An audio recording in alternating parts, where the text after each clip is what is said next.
네, 안녕하십니까. NH선물 외환 이코노미스트 김승혁입니다. 금번 NH선물 웨비나에 참여해주신 모든 여러분께 진심으로 감사드립니다. 저희가 이번 세미나에서 다룰 주제는 외환시장입니다.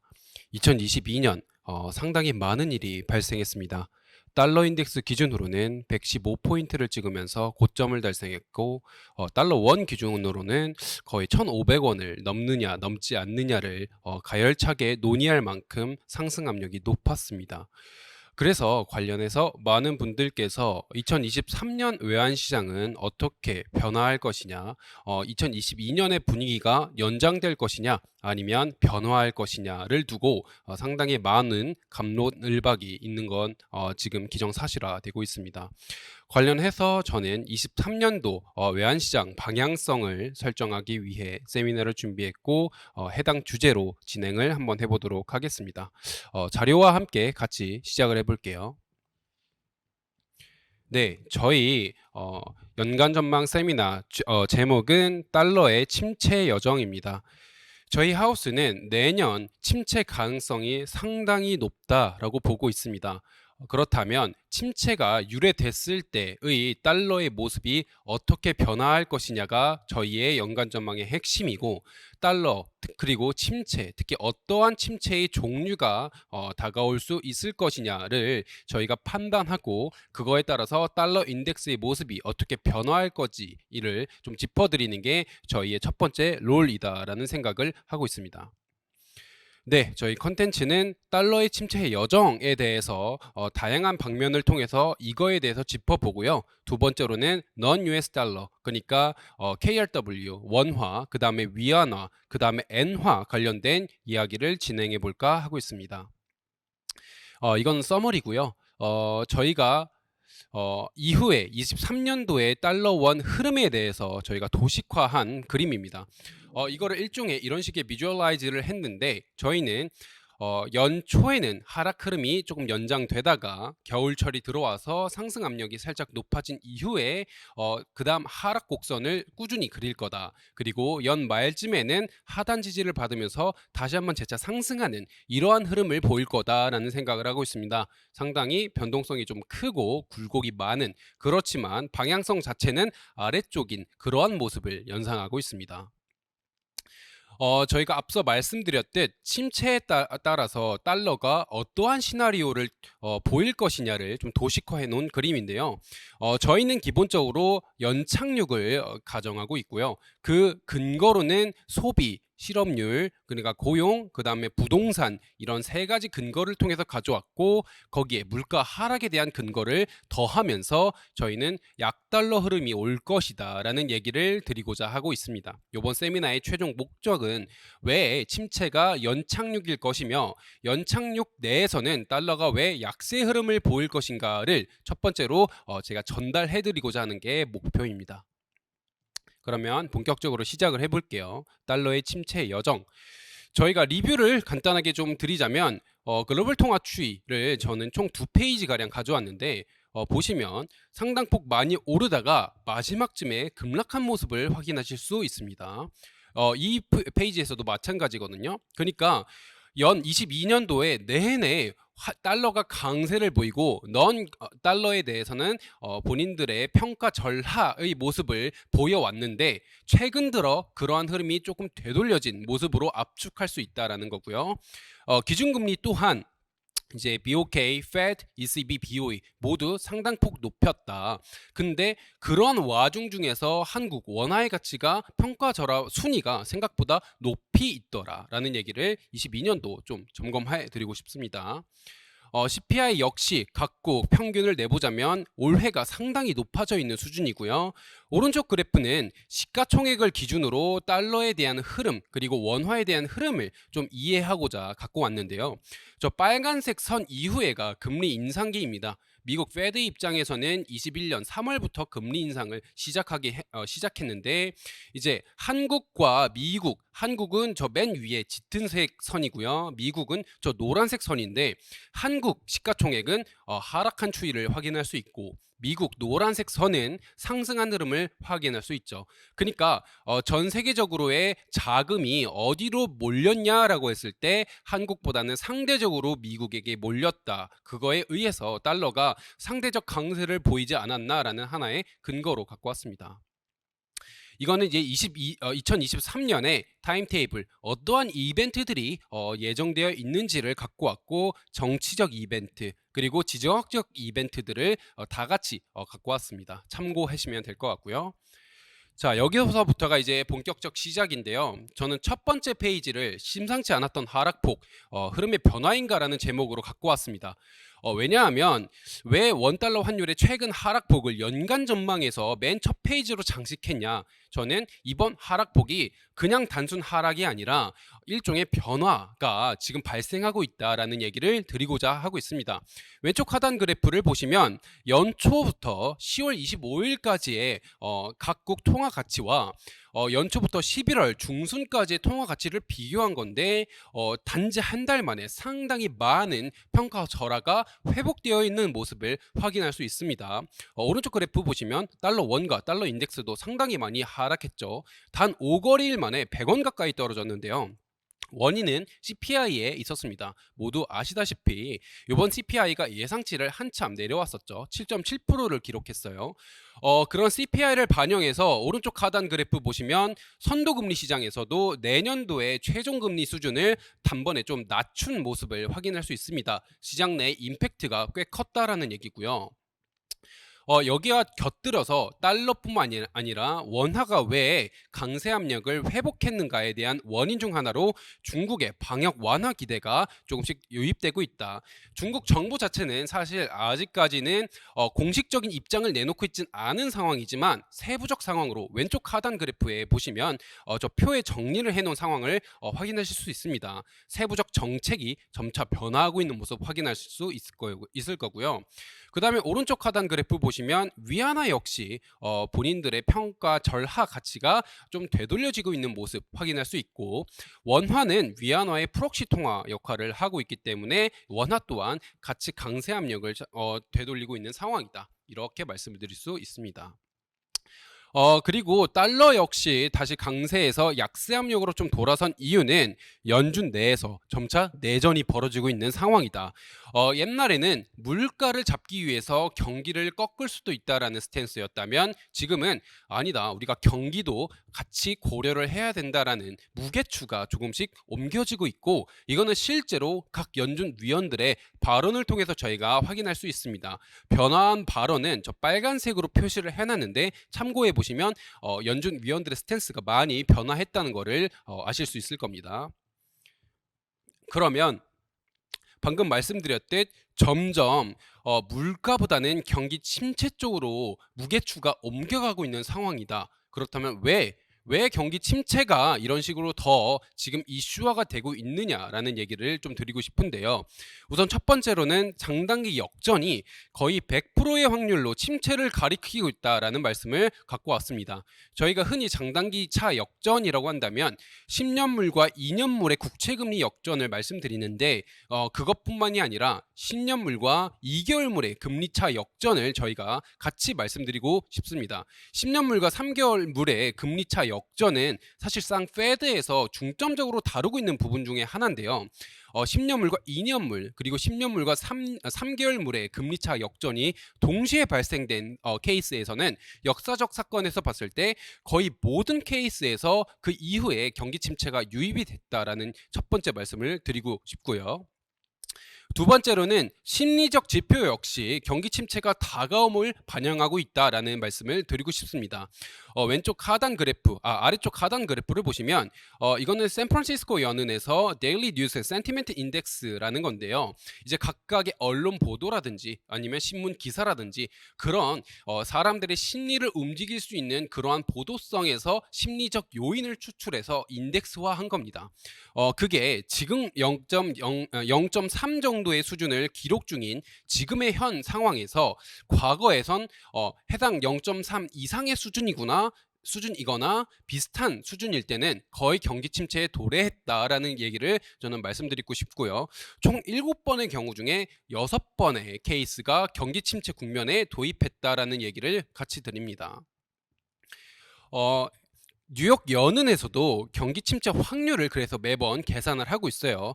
현재는 약 23%에 도달했고요. 왼쪽 하단 그래프를 보시면 그 내용을 확인하실 수 있습니다. 그렇다면 앞서 말씀드렸듯이 지금 경기 침체가 곧 도래할 거다, 임박했다를 나타내고 있는 시그널들이 상당히 많은 상황이에요. 그렇기 때문에 그러니까 연준 입장에서도 경기를 무시할 수가 없는 상황이고요. 물가만을 생각해서 사실 금리를 계속해서 올릴 수 있는 그러한 상황은 아니다라는 말씀을 같이 드리고 싶습니다. 그러면 저희가 여기서부터 알아봐야 될 거는, 그래, 경기 침체가 거의 임박했다라는 가정하에서 그러면 달러 인덱스는 어떻게 될 거냐가 사실 저희의 메인이잖아요. 오른쪽 하단 그래프를 보시면 잠깐 보실 수 있겠지만 침체 속에서의 달러 인덱스 흐름은 항상 상승 추이는 아니었습니다. 왜냐하면 침체의 깊이와 속도, 방향에 따라서 인덱스의 추이는 조금씩 계속 달라져 왔어요. 구체적으로는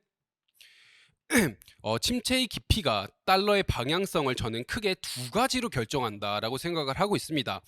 왼쪽 하단 그래프는 달러 스마일 이론이라는 건데요. 간단하게 정리를 하자면 경기가 상당히 어려운 상황에서 글로벌 경기가 다 어려워진다면 안전자산 선호 심리가 유입이 되면서 달러가 강세를 보이더라라는 얘기고요. 적정한 침체, 그리고 이제 글로벌 침체가 아니라 미국만의 침체가 유입된다면 달러는 약세를 보인다라는 그러한 내용입니다. 저희는 그러면 달러 지금 현재 침체가 어디에 위치해 있느냐, 그 수준이 어디쯤에 놓여 있느냐를 판단했을 때 저는 지금 위축기 중후반에 놓여 있다 판단하고 있습니다.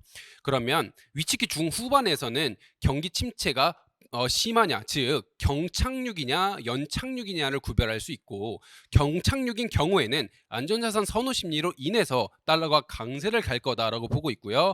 연착륙인 구간에는 더 이상 물가 상승 압력 그리고 금리 상승 압력이 일소될 거다라고 판단하고 있기 때문에 그간의 달러 드라이브 동력이 사라질 거고 달러가 약세 국면으로 돌아설 거다 판단하고 있습니다. 즉 경착륙이냐 연착륙이냐, 이게 저희의 핵심 키워드가 될 거고요.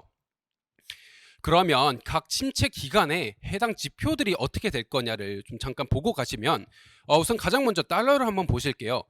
왼쪽 하단 그래프 보시면 달러는 저희가 경기 침체가 도입된 이후 직후에는 사실 대부분의 케이스에 약세 흐름을 보이고 있다는 것을 확인하실 수 있습니다. 근데 그게 한 7개월 정도의 이후에는 경기 침체가 지속되고 연착륙이 아니라 경착륙으로 점차 귀결되고 있는 상황에서는 안전자산 선호 심리로 달러가 강세로 가고 있는 모습인 거죠. 정리를 하자면 침체 초반 국면에는 달러는 약세 흐름을, 그렇지만 침체가 장기화된다면 강세 흐름을 보인다라는 말씀을 드리고 싶습니다. 그리고 기준금리 또한 침체가 도입된 이후에는 대부분 하락하는 추이를 좀 확인하실 수 있어요. 그러니까 이 장표가 함의하고 있는 바는 뭐냐면, 저희가 침체가 도입됐다고 해서 즉 달러가 강세를 보이는 건 아니다라는 얘기를 여기서 드리고 싶은 겁니다.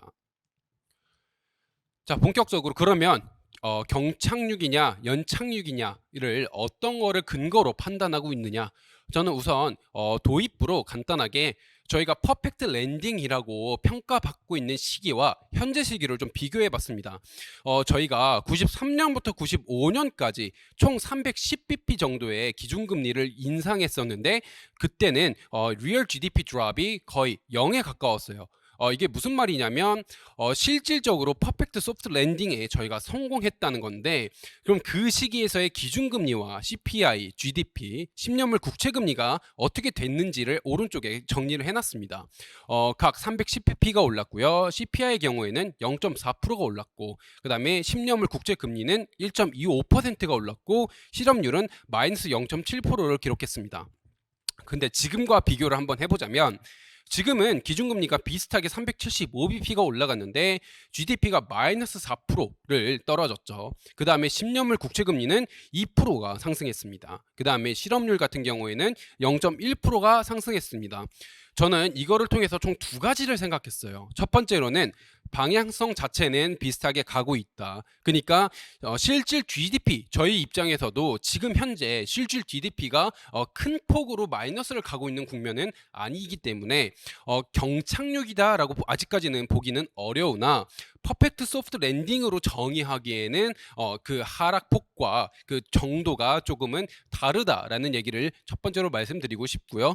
두 번째로는 93년도에서 95년도까지 퍼펙트 소프트 랜딩을 이룰 수 있는 가장 큰 원인 중에 하나는 걔네들이 선제적으로 기준금리를 인상하는 이제 포워드 가이던스를 적극적으로 이용을 했다. 그리고 또한 시장의 예상에 부합되지 않은 기준금리 인상과 그 다음에 폭을 상당히 많이 운용했다라는 겁니다. 즉 시장의 기대 심리를 기대 인플레이션 심리를 상당히 제어를 잘 했다는 건데 그러한 측면에서 저희는 연초에는 사실 저희가 프론트 로딩을 사실 잘 이행하지는 못했던 상황이지만 저는 연말로 갈수록 아무래도 블러드 총재의 지도 하에서 프론트 로딩을 사실은 어느 정도 읽어왔고 그렇기 때문에 저희가 하드 랜딩으로 가기보다는 소프트 랜딩 쪽에 좀 더 초점을 맞추는 게 좋지 않을까라는 생각을 하고 있습니다.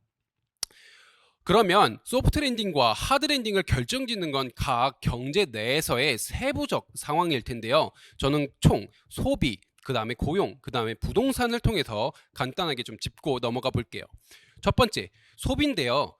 인플레이션 구간에서 고물가 기간에서 저희는 상당히 좋았던 소비를 확인할 수 있습니다. 왼쪽 하단 그래프 보시면 신용카드 연체율은 상당히 낮아져 있는 상황이고요.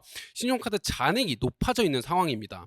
그리고 오른쪽 하단 그래프도 명목 지출과 실질 지출이 모두 추세선을 상회했거나 유지하고 있는 상황이죠. 그렇다면 왜 이렇게 고물가 상황에서도 소비가 좋았는가를 판단하는 게 저희의 핵심이라고 생각하는데 저는 초과 저축에 여기에 이유가 있다라고 생각을 하고 있습니다. 원인은 저희가 코로나라는 이례적인 상황을 정부가 케어하기 위해서 어떠한 상황을 연출했냐면 각 개인들의 통장에 정부가 직접적으로 돈을 넣어주게 됩니다. 그러한 상황 속에서 소비가 폭발적으로 반응을 하게 된 거고 초과 저축 규모가 급증했습니다. 2021년 중반까지 약 2.3조 원까지 2.3조 달러까지 축적된 걸로 저희가 추정하고 있기 때문에 고물가인 상황에서도 불구하고 초과 저축 규모가 이를 좀 견뎌주었다라는 말씀을 드리고 싶습니다. 근데 중요한 건 초과 저축 규모가 지금 점차 하락하고 있어요. 왜냐하면 연준이 이제 QT를 진행하고 있는 상황이죠. 양적 긴축을 진행하고 있는 상황에서 유동성을 거두고 있기 때문에 왼쪽 하단 그래프의 왼쪽 그래프를 보시면 재정 지원이 마이너스로 돌아선 부분을 확인할 수 있습니다. 즉 초과 저축 규모가 점차 줄어들 수 있는 사실은 기정사실화되었고 이거에 따라서 앞으로의 소비가 좋을 거냐? 저는 그러지 않을 거다. 둔화될 가능성이 높다라는 얘기를 첫 번째로 드리고 있습니다. 그렇기 때문에 소비의 둔화는 경기 침체의 하나의 근거가 될 수 있는 상황이죠. 실질 소득 역시 마찬가지입니다. 왼쪽 하단 그래프 보시면 실질 소득과 이전 소득을 제외한 실질 소득 모두 추세선을 하회했다라는 말씀을 드리고 싶습니다. 여기서의 핵심은 이전 소득입니다. 앞서 말씀드렸듯이 정부가 이례적인 코로나를 방어하기 위해서 각 개인들에게 통장에게 직접적인 지원금을 제공해 줬다라고 했는데 이 지원금은 이전 소득으로 잡히고 있는 상황이에요. 이 이전 소득의 항목이 이런 지원금의 규모를 확인할 수 있는데 그 두 개를 제거했을 때의 소득이 점점 마이너스 측면으로 그러니까 추세선을 하향 이탈한 측면으로 지금 확인될 수 있죠. 그러니까 소비와 소득이 점점 둔화가 되고 있는 상황이에요. 그러니까 침체의 근거가 이것도 또 하나가 되는 건데 아까 말씀드렸던 저는 연착륙을 주장하고 있는 사람입니다. 이거에 대한 시그널을 저는 어디서 확인을 했냐. 오른쪽 하단 그래프 보시면 이전 소득 규모가 줄어들고는 있지만 추세선을 아직까지는 상회하고 있다라는 말씀을 드리고 싶습니다. 그러니까 초과 저축 규모가 줄어들고는 있지만 저희가 비포 코로나에 비해서는 아직까지는 통장에 쌓아놓고 있는 적립금이 있다는 거죠. 그런 적립금, 일종의 버퍼 효과를 하면서 소비의 급락 가능성은 제한하고 소비가 둔화할 모습을 좀 연출하지 않을까라는 근거를 가져왔습니다. 또한 한계 소비 성향의 감소를 저는 또 소비의 둔화에 대한 근거로 갖고 왔는데요. 한계 소비 성향이 감소하고 있다는 간단하게 말씀드리자면 아무래도 돈이 상대적으로 많이 있는, 그러니까 이제 소득 분위로 따졌을 때 고소득 분위에 있는 사람들은 추가적으로 돈이 더 들어온다고 해서 소비를 그만큼 더 늘릴 그러한 성향이 높지 않다라는 거고요.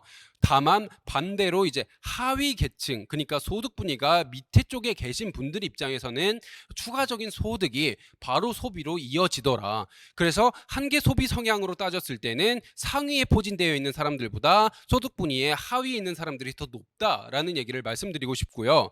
왼쪽 그래프를 보시면 초과 저축 규모가 점점 어디서 이탈하고 있느냐라고 했을 때는 소득 분위가 낮은 분들한테 이탈하고 있다라는 모습을 확인할 수 있습니다. 당연하겠죠. 왜냐하면 코로나로 인해서 소득을 보전해 주고자 하는 타겟팅 그룹은 상위 계층보다는 소득 분위로 따졌을 땐 하위 계층이기 때문에 지금의 큐티가 누구한테 좀 더 영향을 주고 있느냐라고 했을 땐 하위 계층이다라는 말씀을 드리고 싶고, 그 결과 한계 소비 성향이 점차 감소하고 있다. 즉 정부가 똑같이 유동성을 공급을 하더라도 그것이 소비로 이어지는 성향 자체가 그 전보다는 낮아지고 있다라는 말씀을 드리고 싶습니다. 이거를 종합해서 말씀드리면 한계 소비 성향과 소득과 소비가 감소하고 있다. 다만 이전 소득이 아직은 버퍼 역할을 하고 있기 때문에 저는 완만한 속도의 하락을 지금 주장하고 있습니다. 소비는 여기서 이제 우선 마무리 지을 수 있고요. 그렇다면 소비가 지금 줄어들고 있는 상황에서의 고용은 좀 어떻게 될 것이냐를 말씀드리고 싶은데요. 저는 고용의 연착륙이라는 주장을 하고 있습니다. 왼쪽 하단 그래프 보시면 실업률이 지금 3.7%를 기록하고 있어요. 경기 침체 바로 직전 수준으로 도입했다라는 말씀을 비주얼라이즈 해놓은 상황이거든요. 무슨 말이냐? 자, 고용이 상당히 지금 좋은 상황이다라고만 말씀드릴 수는 없고요.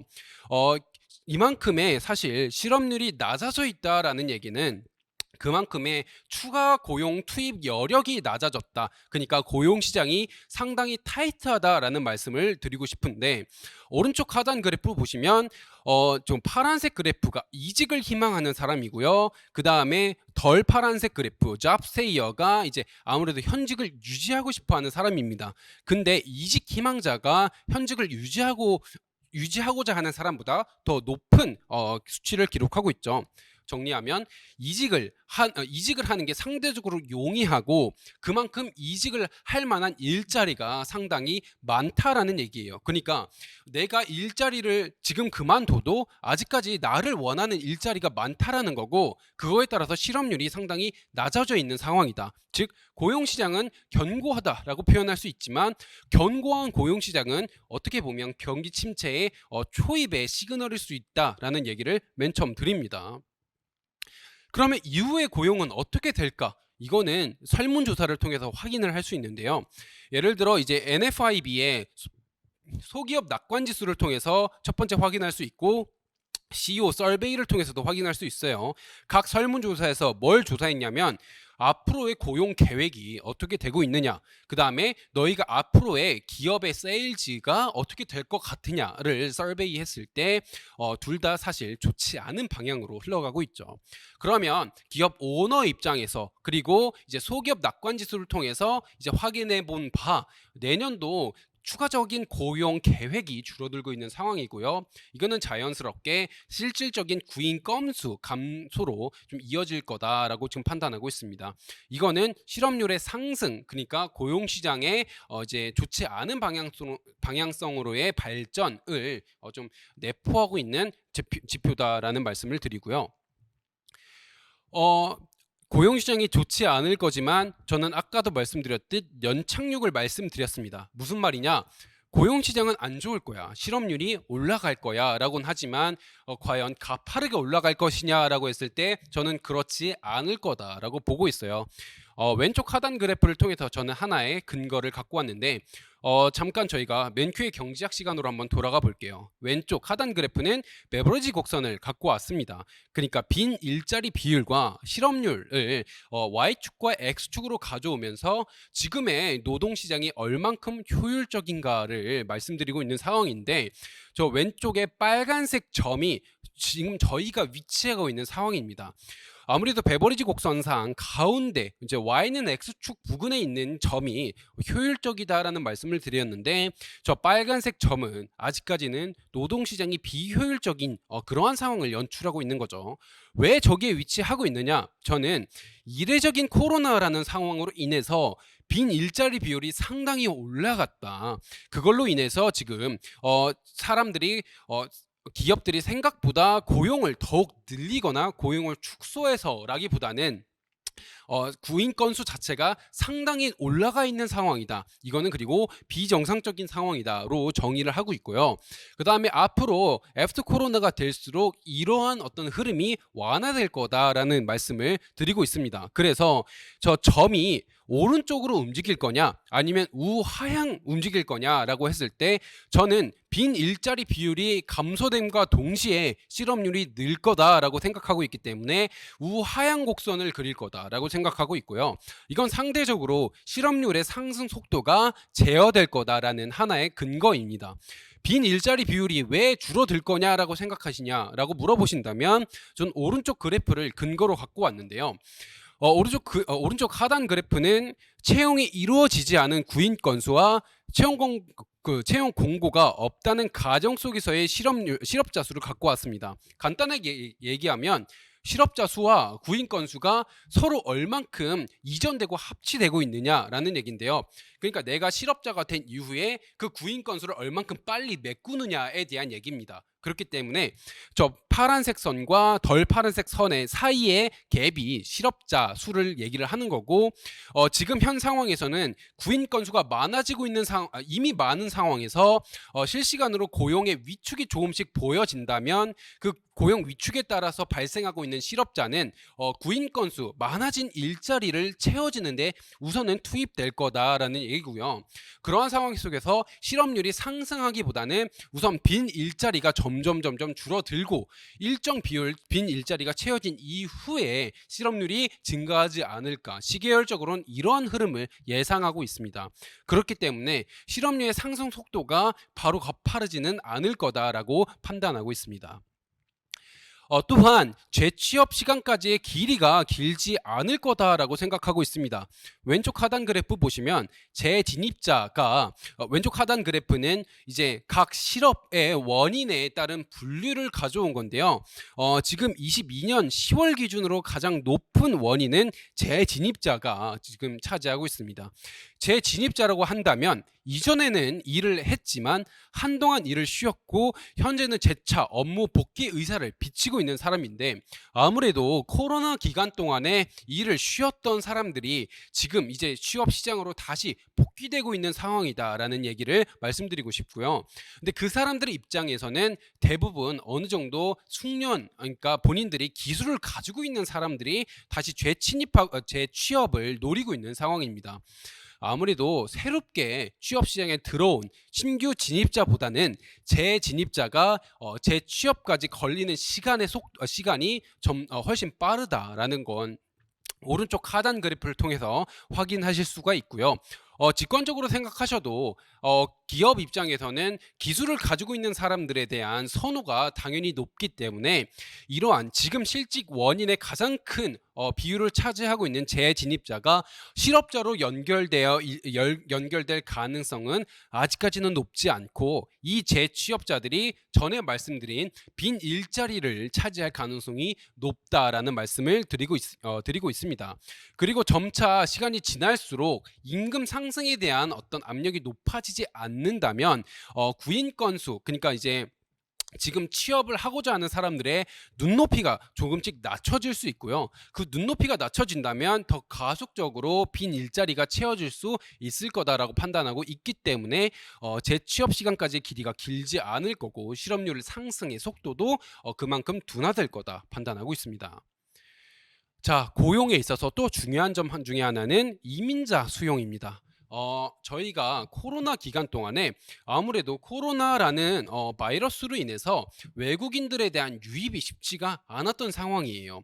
그렇기 때문에 노동력 자체에 대한 공급원이 줄어들었기 때문에 노동시장이 타이트해졌다라는 면을 저희가 무시할 수 없는데, 지금 이민자 수용에 대한 정책이 그래서 이후에 애프터 코로나에 어떻게 될 거냐를 확인하는 게 상당히 중요한 포인트다라는 말씀을 드릴 수 있습니다. 왼쪽 하단 그래프와 오른쪽 하단 저 둘 다는 지금 이민자 수용에 대해서 사람들이 어떻게 생각하고 있느냐를 가져왔는데요. 요약해서 말씀드리자면, 왼쪽 하단 그래프에서는 이민 정책에 대해서 일반 사람들은 불법 이민자에 대해서는 사실 허용폭이 높진 않으나 그 사람들의 합법화에 대해서는 허용폭이 높은 상황이다라는 말씀을 드리고 있습니다. 그러니까 이민자 정책에 대해서는 아직까지는 허용적인 거예요. 그러나 이게 정책 면에서 이제 공화당과 민주당이 서로 다른 면모를 보이고 있는데, 민주당은 여론과 좀 비슷한 모습을 보이고 있습니다. 불법적인 어떤 이민자들에 대해서 합법화해 주는 거에 대해선 찬성하고 있으나 공화당 입장에서는 반대입니다. 지금 합법화 방안에 대해서 그렇게 찬성하고 있지 않아요. 예를 들어 이제 저 설문조사 그 질문 중에 하나는 이제 밑에서 이제 두 번째인데, 어린 시절 불법적으로 이민한 사람들을 미국에서 머무르게 한다라는 면에 있어서 공화당은 압도적으로 민주당보다 많은 찬성 의견을 밝혔죠. 그렇기 때문에 이민에 대해서는 공화당과 민주당의 입장이 서로 상이하다라는 것을 확인할 수 있습니다. 그러면 지금 하원을 공화당이 어느 정도 차지하고 있는 상황 속에서 민주당이 본인들의 어떤 의사에 따라서 정책을 결정할 수 있는 상황이 아니에요. 그러니까 이민자들을 적극적으로 합법화하면서 이민자에 대한 적극 수용 정책을 공화당의 눈치를 봐면서 이제 펼쳐야 된다라는 말씀이고요.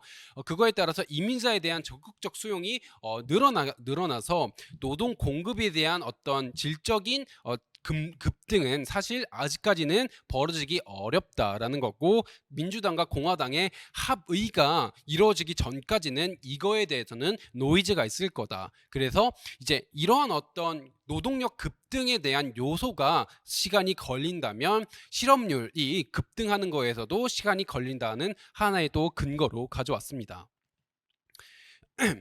자, 우선 고용시장에 대해서는 정리를 해서 말씀드리자면, 실업률 급등에 대해서는 아직까지는 저는 회의적인 입장이나 실업률이 점차적으로 상승을 할 것이다. 그렇기 때문에 이제 앞서 말씀드린 소비가 완만한 속도로 둔화할 것이고, 고용도 완만한 속도로 점차적으로 실업률이 상승할 거다라는 근거를 크게 앞서 두 가지 말씀드린 겁니다. 이 두 개는 지금 왜 제가 침체를 연착륙으로 정의하고 있는가에 대한 근거예요.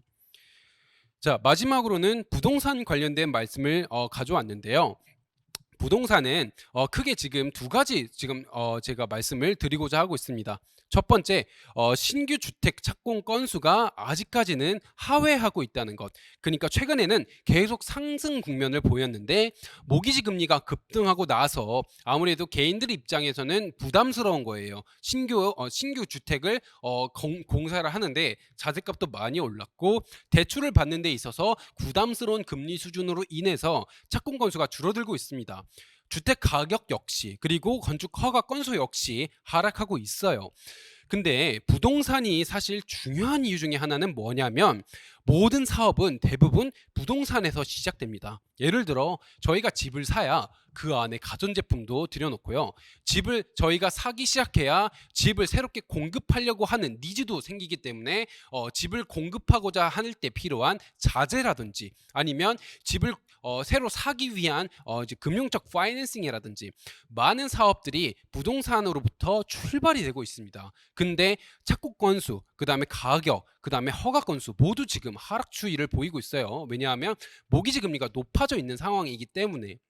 그런 면에서 있을 땐 결코 앞으로의 경기가 활성화되지는 않을 거다. 누차 말씀드리고 있지만 침체 국면으로 들어설 거다라는 하나의 시그널입니다.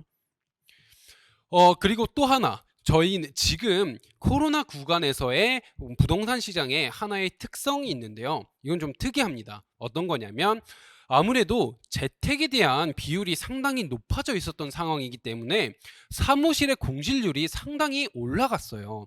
근데 집값이 계속 오르던 상황 속에서 주택에 대한 공실률은 낮아진 상황이거든요.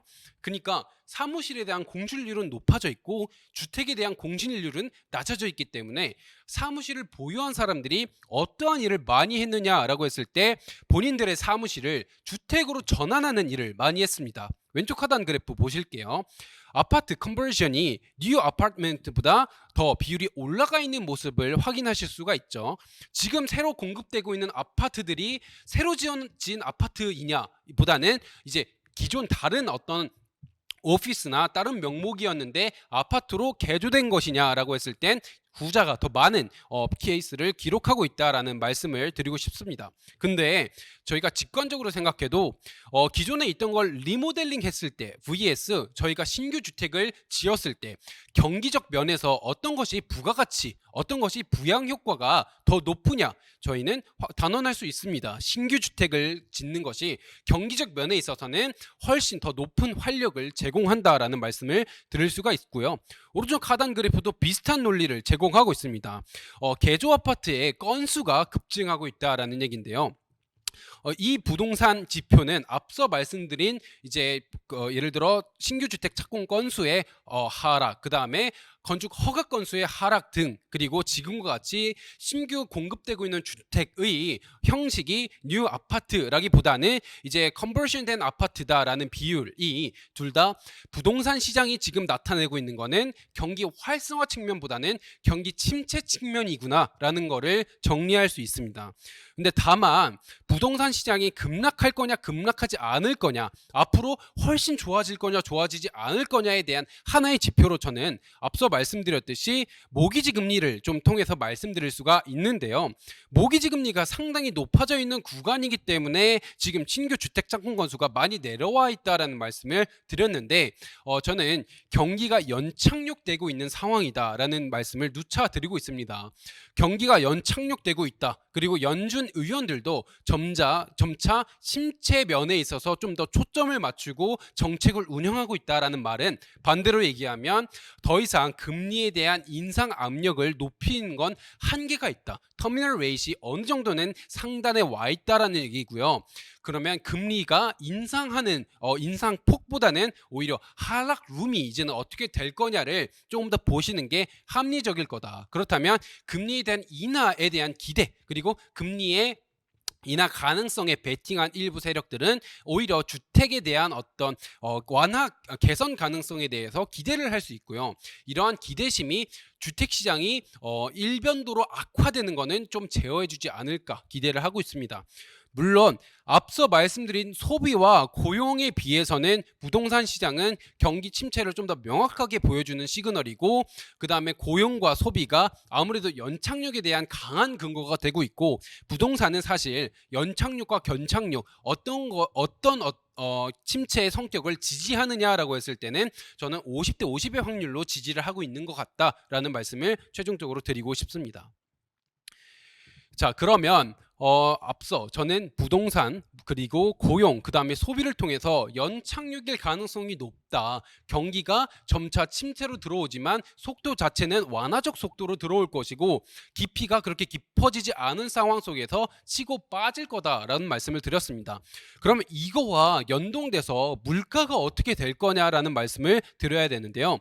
결국엔 저는 약달러의 포인트 두 가지 근거는, 첫 번째로는 침체가 올 거다. 그렇지만 연착륙이 올 거다가 첫 번째였고, 두 번째로는 물가가 내려갈 거다. 이 두 개가 동시에 진행된다면 내년 달러는 내려갈 거다라는 게 제 핵심 23년도 전망인데, 그럼 물가에 대해서 한번 보시죠. 물가 지금 고개를 점차 내리고 있다라는 얘기를 제가 앞서 CPI가 7.7%를 기록했다라는 걸 통해서 잠깐 소개를 해드렸습니다. 왼쪽 하단 그래프 보시면 표면상 기준금리와 실질 기준금리의 차이가 상당히 많이 벌어져 있는 빨간색 이제 동그라미를 확인할 수 있는데요. 저기서 실질 기준금리는 포워드 가이던스, 내차 대조표 축소 등의 영향력까지 감안한 우리가 현실적으로 느끼고 있는 기준금리 추이가 어떻게 되고 있느냐를 이제 인덱스화한 겁니다. 저희가 지금 기준금리 수준보다도 훨씬 올라가 있는 상황이죠. 반대로 얘기하면 우리가 지금 예상한 것보다 지금 우리의 환경이 훨씬 더 긴축적인 환경에 놓여져 있을 수 있다. 그렇기 때문에 물가의 하락 압력이 점차적으로 높아질 수 있다라는 하나의 근거로 갖고 왔고요. 두 번째도 마찬가지입니다. 빨간색 선이 이제 Professional Forecast이고요. 이제 파란색 선이 Household Survey입니다. 반대로 얘기하면 전문가들이 예상하고 있는 최종금리 수준과 일반 가계가 예상하고 있는 최종금리 수준의 스프레드가 점차 이제 줄어들고 있다는 거죠. 그러니까 가계 일반 사람들이 본인들이 판단했을 때 일반적으로 금리가 더 올라갈 거다라고 생각했던 과열된 양상이 점차 줄어들고 있는 상황이다라는 말씀을 드리고 있고요. 그 과열됨이 축소되면서 이제 점차적으로 현실 속에서의 기준금리 상황을 반영하고 있다라는 말씀을 드립니다. 그러면 물가가 앞으로 어떻게 될 거냐에 대한 세부적 근거를 좀 들어볼게요. 첫 번째로는 이제 물가는 저희가 헤드라인 CPI가 있고 이제 코어 CPI가 있잖아요. 그러니까 물가 내에서는 다양한 세부 지표가 합치돼서 최종 결과를 나타내고 있는데, 그러면 변동폭이 높아져 있는 세부 몇 가지 지표를 제외한 그 두 가지 CPI를 가져왔습니다. 하나는 Trimmed Mean CPI고 두 번째는 이제 Median Consumer Price Index인데 둘 다 이제 클리블랜드 연은이 이제 발표하고 있는 CPI고요. 오히려 헤드라인 CPI보다 지금의 물가 추이를 그리고 추세를 더욱더 잘 반영하고 있다라는 평가를 받고 있습니다. 근데 그 두 개의 그래프 모두 CPI를 선행해서 지금 하락 국면에 놓여져 있다라는 모습을 왼쪽 그래프와 오른쪽 그래프를 통해서 확인하실 수가 있죠. 그러면 우리가 중위값을 통해서 확인하고 있는 CPI가 내려오고 있다면, 그럼 이게 선행성을 가지고 있다면 앞으로 이 하락 추이가 지속될 거냐라는 질문이 당연히 유입될 수 있는데요. 저는 세부 항목을 통해서 이거를 판단할 수 있다라는 말씀을 드리고 싶습니다. 왼쪽 하단 그래프를 보시면요, 이제 CPI의 세부 항목들이 어떻게 움직이고 있는지인데, 저희가 CPI 세부 항목들에 대한 꾸준한 리포트를 통해서 확인할 수 있듯 상품 물가는 이미 내려오고 있는 상황입니다. 이제 왼쪽에 하단 그래프에 상품에 대한 그래프 바를 보시면 상당폭 많이 하락하고 있는 모습을 확인하실 수가 있죠. 저희에게 문제가 되는 건 크게 두 가지였어요. 첫 번째로는 서비스 물가와 두 번째로는 부동산 물가였습니다. 그러니까 집세, 임대료 이런 거였는데 CPI의 구성 항목 중 상당히 많은 비율을 차지하고 있는 약 30%를 차지하고 있는 임대료 부분, 이런 것들이 과연 내려올 것이냐가 저희에겐 메인 포인트였는데, 서비스 물가가 세부 항목적으로 고점을 좀 탈피하고 있는 모습을 저희는 최근에 관찰했습니다. 그리고 그거에 대한 원인 중 하나로 메디컬 케어가 내려왔다는 면을 통해서 이거에 대한 근거를 가져왔어요.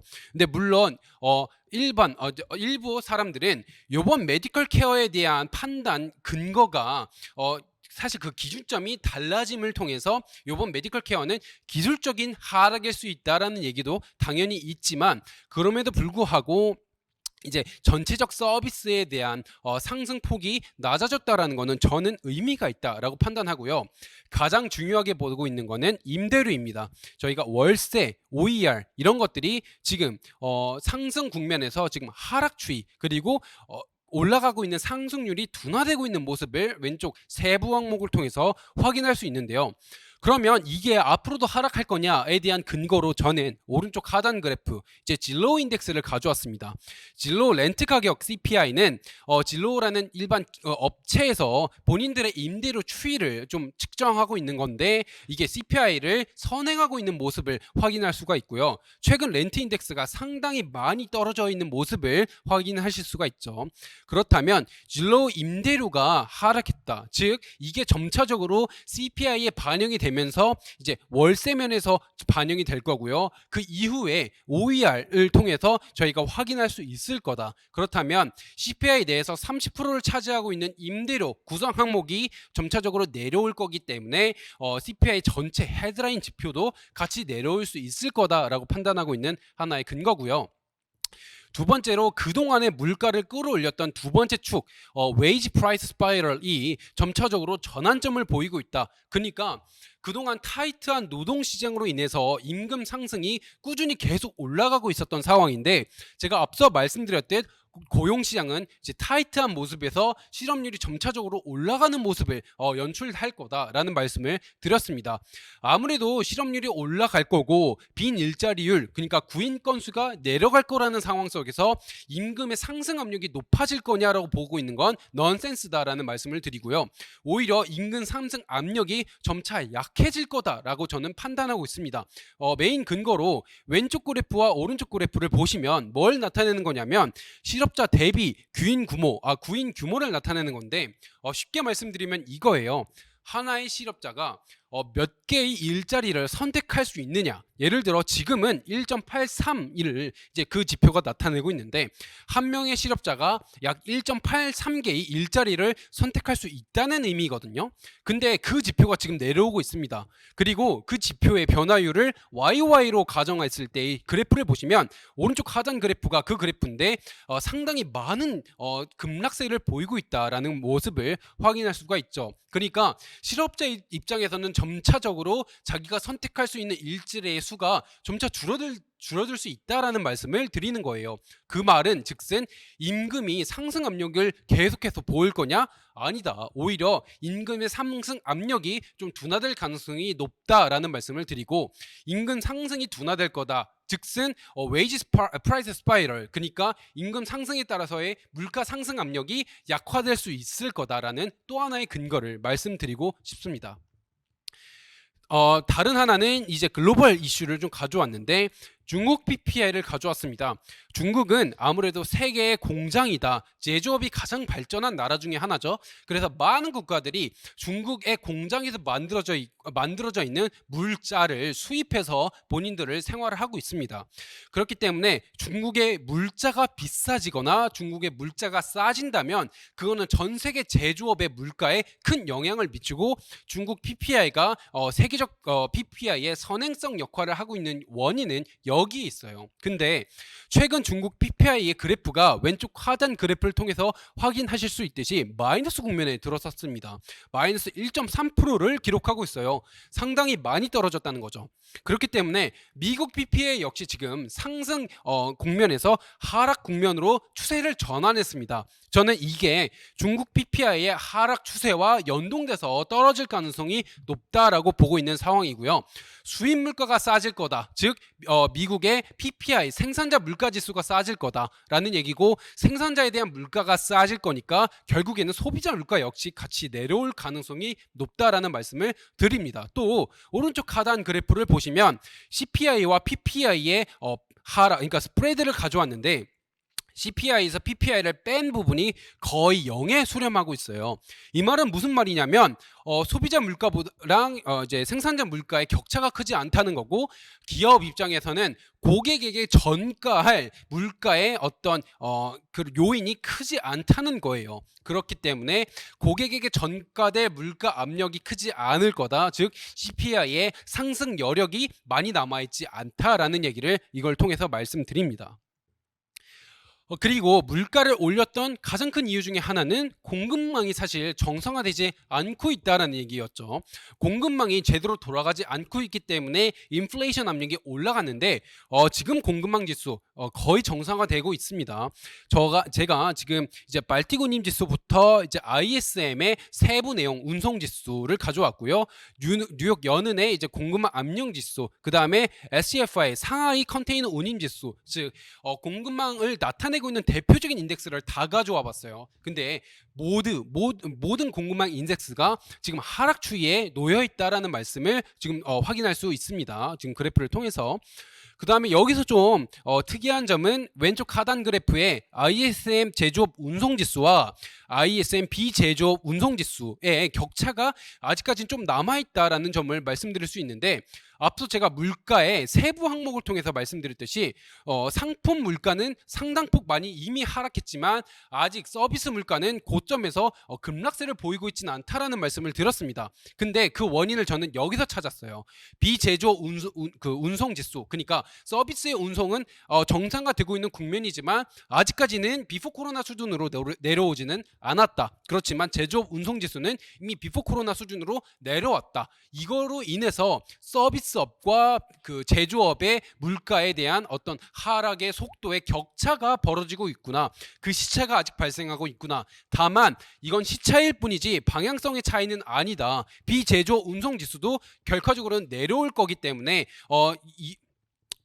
두 달, 세 달 이후에는 서비스의 물가 압력도 같이 이러한 공급망 정상화를 통해서 내려올 거다라는 근거를 드립니다. 제가 우선은 공급망 정상화, 그 다음에 이제 중국발 물자, 그 다음에 웨이지 프라이스 스파이럴, 그 다음에 이제 세부 항목, 이러한 어떤 다양한 근거를 통해서 물가가 좀 정상화될 거고 하락 국면을 보일 거다라는 말씀을 드려왔어요. 그러면 제가 잠깐 정리를 하자면 물가는 내려올 거다. 그 다음에 앞서 말씀드렸듯 경기 침체가 유입되고 있고 그 성격은 연착륙일 거다. 그리고 페드 연준 위원들의 포커스가 물가에서 침체로 넘어왔다라는 말씀을 세 가지를 드렸습니다. 이 세 가지는 모두 달러가 강세 압력을 보였던 가장 큰 근거들을 약화시키는 거고 내년 달러가 하락 압력을 보일 거다라는 큰 근거들을 제가 말씀드리고 있는 겁니다. 근데 제가 맨 앞서 설명드린 2023년도 달러원 추이가 어떻게 될 거냐라는 모습에서 하락 압력을 꾸준히 보이지만 연말쯤에는 잠시 올라올 수 있다라는 말씀을 드려왔는데요. 그거에 대한 근거로 저는 미자국 우선주의를 언급할 필요가 있다라는 말씀을 드렸습니다. 자, 무슨 말씀이냐면 달러가 하락 압력을 보이면서 꾸준히 내려올 수는 있지만 이게 급락 가능성보다는 하단이 어느 정도 지지될 수 있다라는 말씀인데요. 이거는 탈세계화 국면에 미국이 자국을 우선하고 있는 정책을 펴면서 달러에 대한 실제 수급 자체가 올라갈 수 있다라는 말씀인데, 자, 왼쪽 하단 그래프 보시면 리쇼어링과 FDI에 의한 직업 창출 그래프를 가져왔습니다. FDI는 외국인 직접 투자를 말씀드리는 건데 미국 내에서의 직업 창출이 확실히 상당히 올라가고 있는 모습을 확인할 수가 있죠. 그리고 오른쪽 하단 그래프 보시면 그러면 각 국가별로 미국으로 돌아간 기업의 숫자가 어떻게 되고 있느냐를 표시한 건데 건수별로 나타낸 거고 상당히 많은 국가에서 미국으로 다시 돌아가고 있는 리쇼어링이 벌어지고 있다라는 지금 탈세계화 국면을 설명하고 있는 그래프를 가져왔습니다. 또한 그러면 미국이 이러한 어떤 추세를 가속화하기 위해서 노력을 하고 있는데요. 우선 오른쪽 하단 그래프 먼저 보실게요. IRA 법안을 최근 미국이 발효했죠. 다양한 어떤 세부 내용을 담고 있지만 핵심은 뭐냐면 미국 내에서 공장을 지어라. 그러면 우리가 보조금을 제시하겠다라는 내용입니다. 만약에 미국 내에서 공장을 짓지 않는다면 전기차 시장에서 보조금이 지급되지 않는다는 거고, 이 보조금은 전기차 시장 내에서의 가장 큰 영향력 그리고 경쟁력 역할을 할 수 있는 거기 때문에 많은 기업들 입장에선 어쩔 수 없이 미국 내에 공장을 지을 수밖에 없는 상황에 놓여질 수 있다라는 얘기를 드릴 수 있습니다. 근데 미국 내에서 이미 공장의 수가 공실률이 많으면 사실 미국에서 공장을 투자하기 위한 그러한 달러에 대한 수급이 많지 않을 수 있겠는데, 왼쪽 하단 그래프를 보시면 Industrial Property Vacancy Rate이 가장 낮다. 그러니까 공장에 그리고 Industrial Property의 어떤 공실률이 상당히 낮아져 있는 상황을 확인할 수 있습니다. 무슨 말이냐면 미국 내에서 공장을 지어야 되는 수요는 자국 우선주의 정책으로 인해서 점차적으로 올라가고 있는데 남아있는 공장이 없다는 거예요. 그러니까 저희가 오피스나 집은 신규에 대한 어떤 유입이 들어오지는 않지만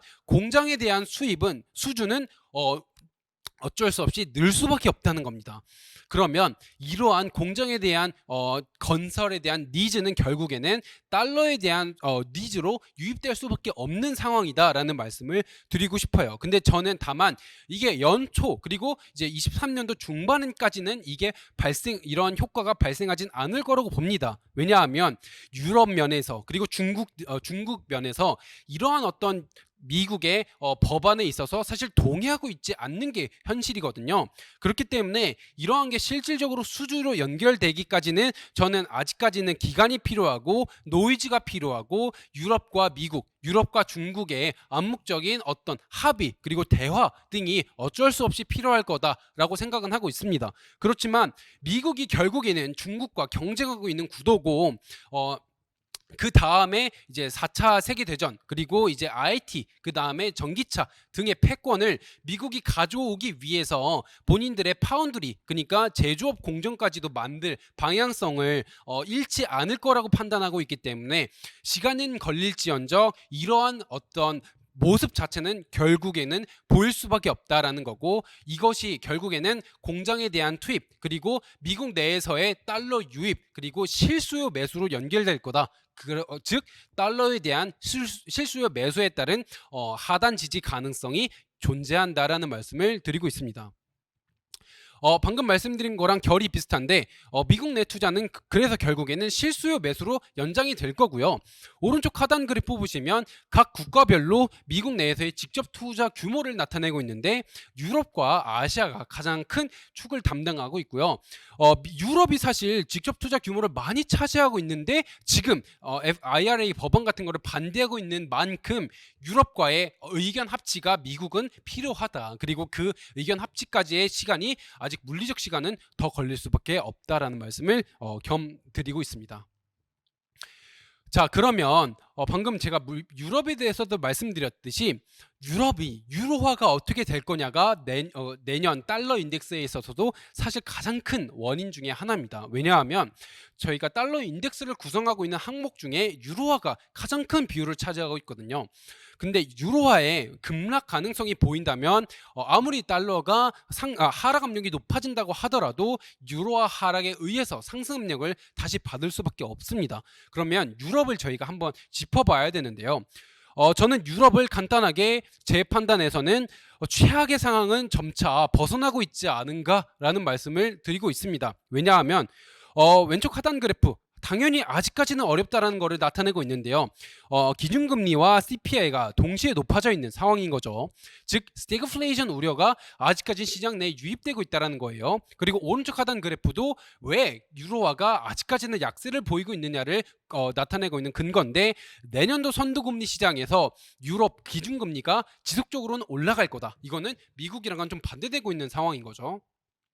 그렇기 때문에 유럽 내에서의 펀더멘털이 아직까지는 사실 바로 반등할 거다라고 보는 거는 어려운 실정입니다. 그러나 다만 최악의 상황은 벗어났다라고 말씀드리고 있는 첫 번째 이유는 겨울이 생각보다 따뜻하다로 예상되고 있기 때문이에요. 라니냐 현상이 지속되면서 유럽 내에서의 겨울이 생각보다 덜 추울 거다라는 거고 덜 추울 거다라는 얘기는 반대로 얘기하면 에너지에 대한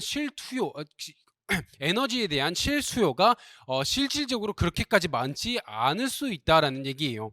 지금 유로화 그리고 유럽의 펀더멘털에 있어서 가장 큰 우려 중에 하나는 에너지 공급입니다. 당연히 천연가스, 석탄, 그 다음에 전기 등의 가격이 상당히 높아지고 그 다음에 공급이 부족하기 때문에 이제 그러한 어떤 우려가 유럽의 경기에 대한 침체 우려로 연결되고 있는 상황인데 겨울이 생각보다 따뜻할 수 있다라는 거고 에너지에 대한 공급망 우려가 상대적으로 완화되고 있는 상황입니다. 이게 어디 나타내고 있느냐? 왼쪽 하단 그래프와 오른쪽 하단 그래프 둘 다 천연가스 가격, 석탄 가격, 전기 가격을 나타내고 있는데 최근 하락 추이, 낙폭을 크게 보이고 있는 모습을 확인할 수 있죠. 시장이 이러한 기대를 어느 정도 반영하고 있다라는 거고요. 시장이 이렇게 반응하고 있다 보니까 그런 기대는 아무래도 이제 독일의 IFO 같은 기업 체감 지수라든지 이제 오른쪽 아무래도 유럽 증시 내에서의 달러 자금 유입 면에서 반응되고 있습니다. 왼쪽 하단 그래프는 이제 현재 유럽의 상황이 어떻게 되고 있느냐 vs 미래의 상황이 어떻게 될 거냐를 판단하는 일종의 서베이 지표인데, 현재는 아직까지는 좋지 않은 상황을 네모 박스 내에서 확인할 수 있어요. 그래프 자체의 기울기가 상당히 마이너스 폭으로 음수죠. 그렇지만 미래가 어떻게 될 거냐에 대한 그래프는 저점에서 탈피하고 있는 모습을 확인할 수 있습니다. 그러니까 요약하면 현재는 안 좋을 거야, 그렇지만 미래는 좋지 않을까에 대한 일종의 저점을 확인했다라는 면에서 저는 의미가 있다고 봅니다. 한두 달 전까지만 해도 유로화가 꾸준히 약세를 보였고 유로 달러 페리티가 이제 1 이하로까지 내려온 가장 큰 이유 중에 하나는 유럽의 경기 저점이 보이지 않는다라는 그러한 컨세인이었는데, 지금은 저점을 어느 정도 확인을 했고 이후에 유럽은 점차적으로는 최악의 상황에서 벗어날 수 있지 않을까라는 기대심이 유입되고 있다는 것을 확인할 수 있고요. 이거는 유럽 내에서 유럽 증시 내로 자금이 유입되고 있는 오른쪽 하단 그래프를 통해서도 확인할 수 있습니다. 전 세계 대비 영국 또는 독일의 시가총액 비율을 나타낸 건데, 저점에서 다시 한번 오르고 있는 모습, 9월을 기준으로 오르고 있는 모습을 확인할 수가 있죠. 당연히 이러한 거는 유로화의 하방을 지지할 겁니다. 왼쪽 하단에 유로화 순매수 포지션을 통해서 최근에 순매수 포지션이 양수를 기록하고 있고, 그거에 따라서 유로가 유로 달러 페리티를 당연히 상회한 거는 꽤 오래됐고 이제 점차적으로 상승폭을 높이고 있는 상황이고요. 이제 오른쪽 하단 그래프도 미국 대비 유럽의 GDP 비율이 저는 앞으로는 조금씩은 개선되지 않을까라고 보고 있습니다. 그렇기 때문에 요약해서 말씀드리면 유럽의 경기가 지금 당장 반등할 거다라고 보기는 어려워요. 그러나 통화, 즉 이제 유로화는 아무래도 미래의 상황이 어떻게 될 거냐를 조금 더 선반영하고 있는 그러한 어떤 측면을 더 높이 보이고 있는 하나의 경기 지표이고, 미래의 상황이 유럽의 경기가 저점이 어느 정도 확인이 됐다, 그리고 지금보다는 더 최악의 상황이 오지 않을 거다라는 시장 내의 기대감이 유로화의 하방을 지지하지 않을까, 그리고 유로화가 하방이 지지되는 이상 달러의 상승 압력보다는 상단을 제한하는 역할을 하지 않을까라는 기대를 저는 유로를 통해서 이제 확인하고 있습니다. 이걸 통해서 저는 이제 달러 인덱스가 왜 하락 압력을 보일 거냐라는 말씀을 좀 드려왔고요. 그 다음으로는 이제 말씀드릴 거는, 그렇다면 우리나라 환율, 그 다음에 위안화, 그 다음에 엔화는 어떻게 될 거냐에 대한 얘기인데, 저는 가장 큰 결론은 이제 우리나라 원달러 환율과 달러 인덱스의 흐름이 사실 크게 봤을 땐 비슷할 거다라는 말씀을 드리고 있어요. 왜냐하면 지난 1년간 달러 인덱스와 달러 원 환율의 상관관계가 0.98을 기록했습니다. 그리고 23년도 역시 비슷한 흐름 추이를 저는 그려나갈 거다라는 말씀을 드리고 싶은데요. 그러면 우리나라 내부적 요인은 뭐가 있느냐를 좀 더 이제 궁금해 하실 분들이 분명히 계실 것 같아서 이제 우리나라 내부적 요소를 가져왔습니다. 첫 번째로는 우리나라 내에서도 수입 물가가 돌아서고 있고, 특히 에너지 가격발 수입 물가가 돌아서고 있다라는 말씀을 드리고 싶어요. 우리나라의 수입 물가는 하는 총재께서 꾸준하게 언급했던 이제 물가입니다. 아무래도 지금의 우리나라의 소비자 물가 지수가 왜 계속 올라가고 있느냐, 수입 물가가 올라가고 있다라는 말씀을 드려왔었는데, 이러한 수입 물가 중에 가장 큰 비율을 차지하고 있는 에너지 물가가 고점에서 전환되었다라는 모습을 말씀드리고요. 이게 원달러 환율 입장에서 원화가 강세 압력을 보일 수 있을 하나의 근거로 말씀드립니다. 그리고 두 번째로 저희가 걱정하고 있는 무역 수지가 적자임에도 불구하고 달러 순공급이 저점을 탈피했다라는 거를 저는 갖고 왔어요. 달러 순공급을 개선할 수 있는 방법은 사실 여러 개가 있는데, 저는 간단하게 경상수지와 이제 외국인 국내 투자를 더했고 거기에 내국인 해외 투자를 뺐습니다. 이 산식을 통해서 계산한 달러 순공급을 봤을 땐 생각보다 우리나라가 무역 수지가 음수임에도 불구하고 이제 저점을 탈피한 거죠. 무슨 말이냐면 우리나라의 경기 펀더멘털 자체 면에서 외국인들이 평가했을 때 상대적으로 견고하다. 유럽이나 아직까지는 여타 이제 신흥국들에 비해서 우리나라의 어떤 증시의 매력도가 남아 있다라는 얘기를 이걸 통해서 저는 확인할 수 있었고요. 최근에 골드만삭스라든지 JP모건 등에서 우리나라 증시가 내년도 반등 순위에 1등을 차지했다라는 보고서도 이제 제가 최근 확인을 했는데 이러한 맥락을 통해서 확인을 같이 이제 같은 결로 말씀을 드리고 있는 겁니다. 그러니까 한국은 아직까지는 무역 수지 적자임에도 불구하고 여러 면에서 있어서 메리트가 남아 있는 국가다. 그렇기 때문에 달러가 순공급되고 있는 거고 원화 입장에서는 이거는 강세 압력으로 작용될 수 있다라는 말씀을 드립니다. 그리고 세 번째로 이제 오늘 공교롭게도 외환 보유고가 이제 4개월 연속 하락을 기록하다가 다시 반등했다라는 뉴스를 제가 확인했는데 외환 보유고의 추가 투입 가능성은 낮다라는 말씀을 드리고 있어요. 왜냐하면 외환 보유고를 추가 투입한 가장 큰 원인은 달러의 그러니까 원화의 하락폭 그리고 달러의 상승 속도가 너무 빨랐다라는 이제 속도 면에 있어서 이거를 완화시키기 위한 당국의 조치였는데 지금은 환율이 오히려 하락하고 있는 흐름이기 때문에 외환 보유고를 투입해서 환율 상단을 방어할 필요가 없어졌습니다. 근데 저희가 환율 상승의 가장 큰 이제 압력 중에 하나는 어떤 게 있었냐면 환율이 가파르게 상승한다. 그래서 우리가 외환 보유고를 투입한다. 그 말은즉슨 외환 건정성에 있어서 우리가 우려가 된다. 즉 원화 가치가 하락한다. 이런 어떤 순환 구조였는데 아직까지는 사실 지금 우리가 추가적으로 환율 상승을 방어하기 위해서 외환 보유고를 투입할 가능성이 적어졌다는 건 이러한 순환고리 자체가 다시 발생할 가능성이 없어졌다라고 저는 판단하고 있고요. 그래서 상대적으로 외환 보유고를 추가 투입할 가능성은 높지 않다라는 말씀을 드리고 있습니다. 즉 환율 상승의 원인은 이제 연준의 매파적 행보도 점차 희석될 전망이다라고 판단하고 있기 때문에 이제 앞서 서술한 순환고리가 약해질 거다라는 말씀을 좀 드리고 있고요. 그 다음에 이제 앞서 말씀드린 거랑 결이 비슷합니다. 최근 시진핑 주석이 1인 체제를 완성하면서 차이나 런이 발생했었는데 근데 아직까지는 이게 기조적으로 차이나 런이 지속될 거냐 지속되지 않을 거냐는 상황을 좀 더 봐야 돼요. 왜냐하면 이 차이나 런은 사실 어디에 베팅한 거냐면 시진핑 주석이 비합리적인 사람일 거다라는 데 베팅한 사람들이기 때문에 지금 시진핑 주석의 앞으로의 행보를 통해서 이게 베팅이 좀 더 강해질 거냐 약해질 거냐를 판단해야 되기 때문에 지금 차이나 런의 장기화 가능성에 대해서는 말씀드리기 시기상조이겠으나 차이나를 통해서 그러니까 중국을 벗어난 이런 물량들이 어디로 들어왔냐 한국으로 들어왔다는 것은 의미가 있습니다. 오른쪽 하단 그래프를 보시면 10월에 국적별 한국 주식 순매수 규입에 이제 나라별로 나와 있는 건데요. 이 많은 국가들이 중국에 이제 투자를 하던 국가들인데 한국으로 다시 유입됐다라는 면을 확인할 수 있고요. 왼쪽 하단 그래프를 통해서도 보시면 한국 대비 중국의 시가총액 비율이 떨어져 있는 모습을 확인할 수가 있죠. 그러니까 상대적으로 펀더멘털 면에서 한국이 좀 더 우위를 보이고 있다. 중국에 비해서. 그리고 이머징 국가 내에서 이제 원화의 가치가 상대적으로 강세 압력을 보일 수 있는 건 한국의 펀더멘털이 이제 외인들의 좋은 평가를 받고 있기 때문이다라는 근거를 말씀드립니다. 그렇다면 이제 한국 원화의 가치는 상대적으로 강세 압력을 보일 수 있다. 그러면 중국, 그러니까 위안화는 어떻게 될 거냐라는 얘기를 같이 좀 곁들여서 말씀드리고 싶은데요. 내년 위안화는 저는 크게 시진핑 리스크와 경기 성장 효과 어느 것이 조금 더 상하방 압력을 높일 것이냐에 결정된다라고 말씀드릴 수 있습니다.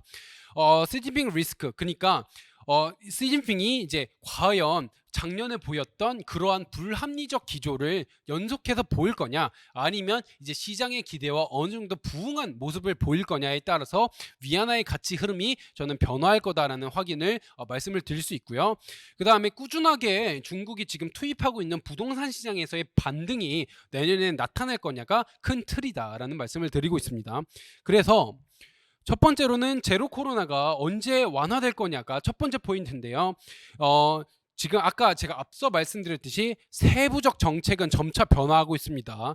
그리고 왼쪽 하단 그래프를 통해서 왼쪽 하단 그림을 통해서 보시면 반정부 시위가 일어나고 있죠. 백지혁명을 통해서 시민들이 거리로 나왔는데 이게 저는 의미가 있다라고 보는 이유는 첫 번째로는 반정부에 대한 목소리가 실질적으로 나오고 있다는 점이고요. 그래서 이게 코로나에 대한 정책 전환에 있어서 가속화 역할을 할 수 있다라고 첫 번째로 생각하고 있는 거고, 두 번째로는 이런 반정부 시위에 대해서 국무원이, 즉 중국 정부가 소통으로 이걸 응대하고 있다라는 게 전 의미가 있다라는 말씀을 드리고 있습니다. 그러니까 일반적으로 그냥 비합리적인 사람만은 아니라는 거죠. 국민과 소통을 하면서 코로나 정책에 대한 어떤 이전에 대한 목표를 나타내고 있다라는 게 중국의 스탠스다라는 말씀을 드리고요. 오른쪽 하단 그래프를 보시면 중국의 복심을 확인할 수 있는 하나의 전 근거다라고 확인하고 있는 것 중에 하나가, 중국이 23년도 경기 성장률을 5%를 제시했어요. 5%라는 숫자 자체는 절대 제로 코로나와 함께 진행될 수 없는 수치입니다. 중국이 본인들의 어떤 경기 성장에 대한 목표가 상당히 높아져 있는 상황이고, 이게 이제 제로 코로나에서 이제 동태적 코로나로의 변화를 중국 정부가 어느 정도 복심으로 품고 있고, 그거를 드러내고 있는 게 하나의 5%라는 숫자 그 자체다라는 말씀을 드리고 있습니다. 그리고 저는 그럼 이게 언제쯤 중국 정부 입장에서 공식화될 거냐라고 했을 땐 이제 내년 3월 양회 정도의 기준으로 이제 이게 오피셜하게 보여지지 않을까 기대하고 있습니다. 두 번째로는 신창타이, 즉 이제 시진핑이 작년에 왜 IT 기업이나 이제 뭐 배달 기업 등의 이제 테크주를 때렸고, 그 다음에 왜 그렇게 유동성을 투입하지만 이제 지금의 중국 경기가 발전하지 못했는지에 대한 하나의 이해를 신장타이라는 걸 통해서 확인할 수 있다 보는데요. 간단하게 말씀드리면 후진타오 시절에 이제 꼈었던 중국의 많은 거품들을 걷어내는 게 시진핑 주석의 첫 번째 목표였습니다. 특히 부동산 시장에서 꼈었던 많은 거품들을 걷어내는 게 목표였고요. 그 다음에 IT, 교육, 부동산 기업들에 낀 거품들을 시진핑이 걷어내기 위해서 작년에 그러한 행보를 보여왔다라고 저는 판단하고 있습니다. 그냥 본인들의 체제 유지만을 위해서 이런 행보를 보였다라는 건 아니고, 저성장 이지만 지속적 성장을 위한, 즉 신창타이를 위한 시진핑 주석의 행보였다고 생각을 해요. 근데 23년도에는 부동산 문제가 점차 심해지고 있기 때문에 이제 거품은 어느 정도 걷어진 국면이고, 이제는 지속적 성장을 위해서 중국 정부가 본인들의 정책을 적극적으로 추진해야 되는 국면에 놓였다라고 저는 판단하고 있고, 실질적으로 이제 그 다음 장표를 통해서 확인할 수 있듯이 올해 초부터 중국이 부동산에 대한 경기 개선을 위해서 실질적인 노력을 정말 많이 해왔습니다. 오른쪽 하단에 제가 나열되어 있는 정책을 통해서 확인할 수 있듯 자금에 대한 실질적 완화 조치를 지속적으로 중국 정부가 진행해 왔고요. 그럼 자금 면에 있어서의 완화와 그 다음에 중국 내에서 부동산 기업을 이제 운영하는 많은 디벨로퍼들에 대한 배려가 점차적으로 지속될 거다. 그렇게 된다면 내년 바로 뭐 23년도 1분기, 2분기에 부동산 경기가 성장할 거다라고 보기는 어렵지만, 그거에 대한 자금적 효과, 그 다음에 부동산 경기의 저점 탈피는 내년 하반기 정도에는 점차적으로 효과를 발생시킬 수 있지 않을까로 저는 개인적으로 기대하고 있고, 그러한 기대는 결국에는 위안화 강세로 압력이 이어지지 않을까 판단하고 있습니다. 실예로 오늘 같은 경우에는 위안화가 6위안대로 다시 한번 이제 복귀를 했죠. 이러한 흐름이 저는 앞으로도 지속될 거고, 이제 달러 위안 입장에서 봤을 때는 하락 흐름이, 그리고 위안화 가치 면에 있어서는 상승 흐름이 좀 더 보여지지 않을까 판단하고 있습니다. 일본도 마찬가지 국면을 보일 거라 생각하고 있습니다. 일본은 일본을 이해하는 가장 중요한 면 중에 하나는 얘네들이 왜 그렇게 초안화 정책을 고집할 수밖에 없을까에 대한 이해예요. 그거는 두 가지 원인이 있는데, 첫 번째로는 모두가 알고 있다시피 아무래도 아베노믹스, 즉 이제 일본의 저성장 국면을 탈피하기 위해서 의 원인도 있지만, 저는 두 번째 이유도 상당히 크다고 봅니다. 뭐냐면 왼쪽 하단 그래프를 통해서 그렸듯 일본 내에는 지금 GDP 대비 정부 부채 비율이 상당히 높아져 있는 상황입니다. 코로나 시점에서 더욱 높아졌고요. 오른쪽 하단 그래프를 통해서 보듯 주요국 대비 일본의 정부 부채 비율이 압도적으로 높은 상황이에요. 그런 상황에서 국채 금리가 올라가서 일본 정부가 부담해야 되는 이자가 더 높아진다면 일본은 이거를 감당할 수 없는 상황에 놓일 수 있는 그런 상황입니다. 그렇기 때문에 일본은 이제 YCC 컨트롤을 통해서 일본 국채 금리를 0.25%로 상단을 제한하고 있는 거고요.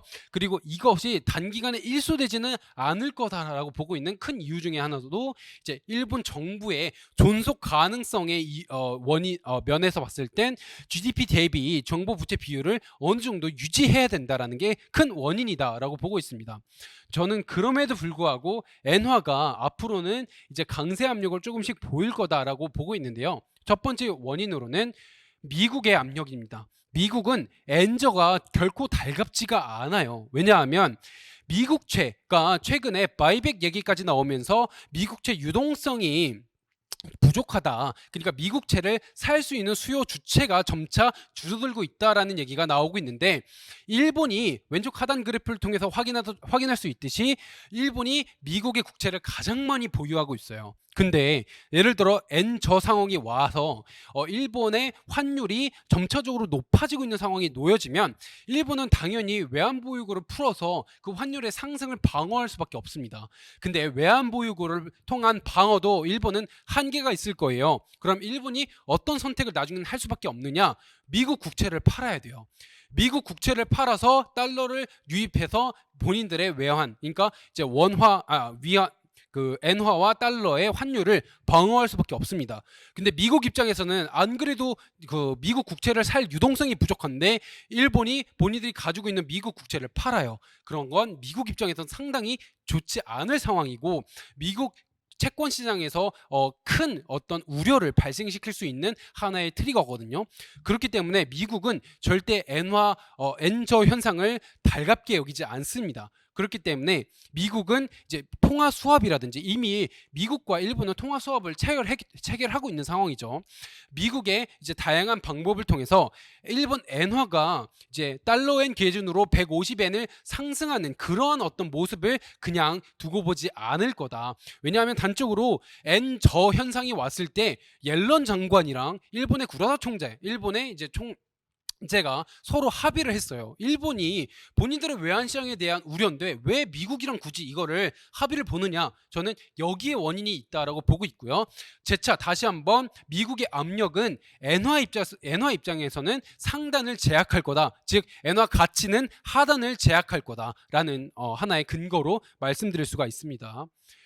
두 번째로는 이제 비슷한 결인데 일본의 물가가 점차적으로 올라가고 있다라는 게 하나의 엔화가 이제 강세 압력을 보일 거라는 근거입니다.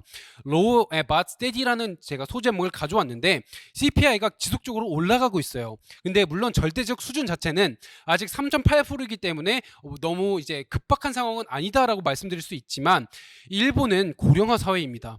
연금 상승, 그러니까 연금에 대한 생활자 비율이 상당히 높아요. 근데 연금과 물가는 같이 연동되지 않아요. 그렇기 때문에 물가가 오르면 연금 생활자들은 당장의 소비 위축으로 효과가 발생할 수 있는 상황입니다. 즉 이제 우리나라나 이제 미국 여타 다른 국가들에 비해서 일본은 물가 상승에 대한 어떤 효과가 더 직접적으로 다가간다는 거죠. 소비에. 그러면 일본은 결국엔 저성장을 탈피하는 것도 하나의 목표인데 저성장을 탈피하기 위한 초안화 정책이 물가를 상승시키고 이게 결국에는 성장의 둔화로 귀결된다면 일본 입장에서는 초안화에 대한 어떤 되돌림을 조금씩은 느낄 수밖에 없다. 그 필요성을 이라고 생각하고 있습니다. 그래서 앞서 말씀드렸듯이 정부 부채로 인해서 초안화 정책에 대한 단기적 소멸은 어려워요. 그렇지만 그 방향성을 정부 부채를 상당히 자극하지 않는 선에서 점차적으로 변화하는 모습을 확인할 수 있지 않을까. 플러스 거기에 미국이 일본의 그 상단을 그러니까 엔달러 상단을 제한해 버린다면 엔화 가치 면에 있어서는 상승 압력이 좀 더 높아지지 않을까 내년에는 이라고 좀 전망하고 있는 뷰입니다. 마지막으로 이제 미국의 국채 금리가 하락하고 있는 추이입니다. 최근 엔화가 왜 이렇게 약까지 약세를 보이냐라고 했을 땐 엔캐리 트레이드가 사실 큰 이유 중에 하나였죠. 미국, 일본 금리차가 상당히 컸다는 이유예요. 미국의 이제 금리는 높은데 일본의 금리가 낮으니까 일본 금리를 통해서 미국이 투자하는 수요가 많아졌는데, 내년에는 제가 말씀드렸듯이 미국의 국채 금리, 그리고 미국의 물가, 그리고 미국의 경기 침체가 예측되고 있는 상황 속에서 10년물 국채 금리도 고점을 탈피하고 내려오지 않을까로 예상되고 있는 상황입니다. 이러한 상황 속에서 일본의 미국 국채 금리 상단은 제한되어 있고, 미국의 미 국채 금리 상단이 내려온다면 그 사이의 스프레드 차이는 점차 작아질 수 있고, 그 차이에 의해서 투자하게 되는 엔캐리 트레이드 수요 자체가 위축될 수 있다. 즉 엔화에 대한 매도 가능성이 낮아질 수 있다라는 거고, 엔화의 가치에 약세 압력이 약화될 수 있다라는 면으로 엔화가 내년도에는 약세 압력에서 좀 더 강세 압력으로 돌아서지 않을까라는 말씀을 드리고 있습니다. 네, 이걸 통해서 마지막에는 위안화, 엔화, 그리고 맨 처음에는 원화의 가치가 내년에는 달러 인덱스의 하락과는 반대로 본인들의 평가 절하된 부분을 회복하는 흐름을 보일 거다라는 근거를 말씀드렸고요. 이제 시간이 많이 흐른 관계로 요약해서만 말씀드리면, 내년도 경기 침체가 임박해 오고 있는 상황에서 저는 연착륙 가능성을 높게 보고, 연착륙과 물가가 하락할 압력이 높게 보고 있는 상황 속에서 달러는 약세 국면이 더 가능성이 높다라고 판단하고 있습니다. 그리고 달러 약세 국면과 이제 그러니까 올해 보였던 이제 아시아 통화들의 평가 절하 압력이 되돌려지면서 달러 원 환율 입장에서는 재차 이제 원화의 가치 상승, 그리고 달러 원은 고점을 찍고 내려오는 그러한 모습을 연출할 거다라고 23년도 외환시장을 전망하고 있습니다. 네, 지금까지 여기까지 23년도 외환시장 전망이었고요. 긴 세미나 같이 함께 들어주셔서 정말 감사합니다. 수고 많으셨습니다.